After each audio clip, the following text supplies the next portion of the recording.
नमस्कार। आज हम एक ऐसे पेशे की दुनिया में थोड़ा गहरे उतर रहे हैं जिसे हम अक्सर बस गुजरती ट्रेन की खिड़की से ही देखते हैं। हाँ, लोको पायलट। जी, लोको पायलट। हाँ, ये जानना बहुत जरूरी है कि उस इंजन के कैबिन में असल में होता क्या है, उनकी दुनिया कैसी है। बिल्कुल, तो चलिए इन्हीं स्रोतों से समझने की कोशिश करते हैं। शुरुआत करते हैं एक लोको पायलट के ही शब्दों से।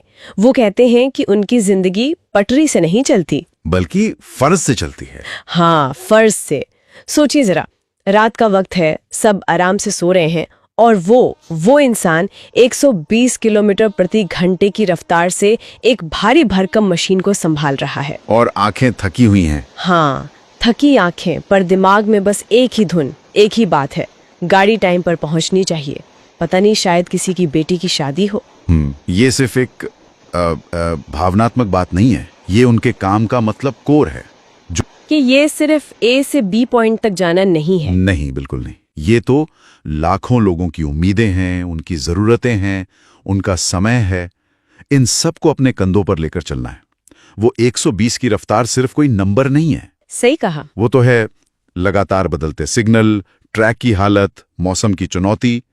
इन सब के बीच बिल्कुल अटूट ध्यान रखना और तुरंत फैसले लेना, ये दिमागी तौर पर बहुत ज्यादा थका देता है। हाँ, और ये जो फर्ज है, ये अक्सर उनकी अपनी निजी जिंदगी पर भारी पड़ता है।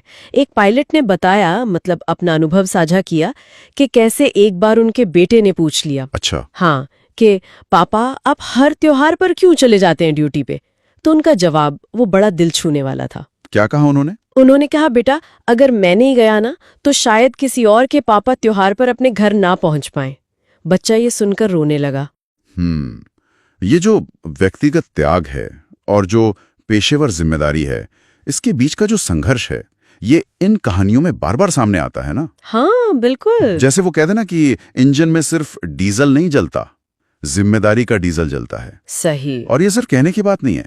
जो आंकड़े हैं, जो अनुभव हैं, वो बताते हैं कि अनियमित शिफ्टें, परिवार से दूरी, कोई सोशल लाइफ ना होना, ये सब इस पेशे का हिस्सा है। बरसात हो, सर्दी हो। हाँ, कड़ाके की सर्दी, आंधी, चिलचिलाती धूप, कुछ भी हो, ट्रेन तो चलानी है, क्योंकि देश की धड़कन इससे जुड़ी है कहीं ना कहीं। ये एक तरह की अनदेखी सेवा है। और कभी-कभी तो ये फर्ज इतना बड़ा हो जाता है कि जिंदगी के सबसे नाजुक पल भी पीछे छूट जाते हैं। एक बहुत ही मार्मिक किस्सा सामने आया। हाँ, वो तब का है जब एक पायलट की माँ आईसीयू में थी। हालत बहुत नाजुक थी। और घर से फोन आया कि माँ शायद आखिरी बार देखना चाहती हैं। पर वो उस वक्त ट्रेन लेकर कहीं घने जंगलों के बीच से गुजर रहे थे, जहाँ कोई स्टेशन नहीं, कुछ नहीं। हाँ, न स्टेशन, न नेटवर्क ठीक से, न उतरने का कोई तरीका।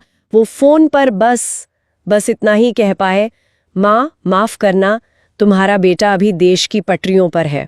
ये अनुभव सुनकर लगता है कि हम कितना कम जानते हैं इनके बारे में। हम सोचते हैं बस लीवर खींचना है, हॉर्न बजाना है।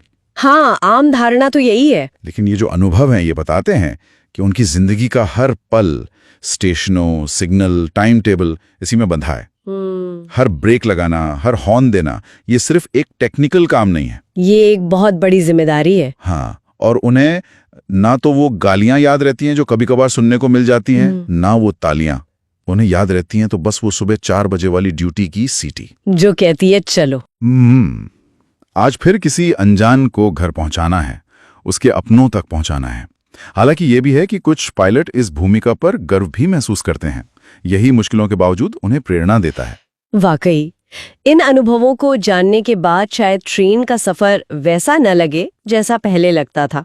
और आखिर में एक बहुत जरूरी बात, और शायद हम सबको याद रखनी चाहिए, कि अगर हम अपने सफर के बाद घर लौटे हैं, अपनों को गले लगाया है, तो बहुत मुमकिन है कि उस वक्त कहीं कोई लोको पायलट था जिसने अपने घर, अपने परिवार से दूर रहकर हमें हमारे अपनों तक पहुंचाया। ये बातें सोचने पर मजबूर करती हैं, है ना, कि हमारी जो रोज की यात्राएं हैं, जो सुविधाएं हैं, इनके पीछे कितनी अनकही कहानियां हैं, कितना त्याग है। बिल्कुल। तो अगली बार जब ट्रेन की सीटी सुने तो शायद हम ये सोच सकते हैं कि ये सिर्फ ट्रेन के चलने की आवाज नहीं है, ये किसी के फर्ज निभाने की गूंज भी है। हाँ। और शायद ये सवाल भी उठे मन में कि इन शहरों के पीछे जो हमें सुरक्षित पहुंचाते हैं, उनकी अपनी जिंदगी की गाड़ी किन पटरियों पर और किन चुनौतियों के बीच दौड़ रही होगी। वीडियो को लाइक करें और पेज को फॉलो अवश्य करें। थैंक्स दोस्तों, धन्यवाद।